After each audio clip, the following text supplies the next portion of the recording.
The warden tossed a pebble at the wall, but it made a strange hollow sound. He ripped down the poster, and there it was, a tunnel leading deep into darkness. Someone had escaped. The warden mobilized every guard. Outside the prison, in a sewage ditch, they found a discarded prison uniform, a bar of soap, and most importantly, the escape tool, a rock hammer worn down to nothing. This was the Shawshank escape that shocked all of America.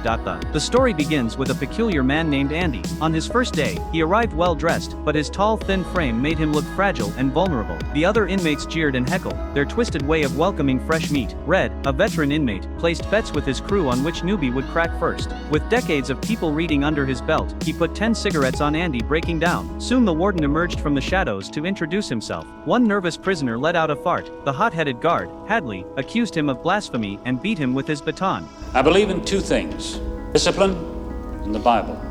Put your trust in the Lord. Your ass belongs to me. Welcome to Shawshank.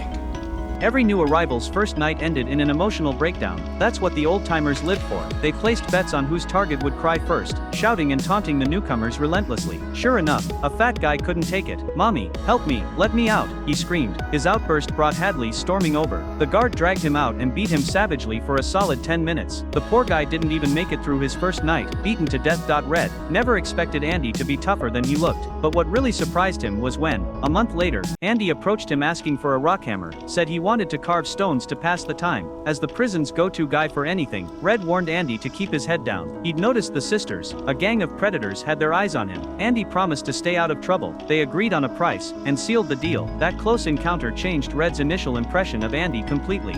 I could see why some of the boys took him for snobby. He had a quiet way about him, a walk and a talk that just wasn't normal around here. He strolled like a man in a park without a care or a worry in the world. Like he had on an invisible coat that would shield him from this place.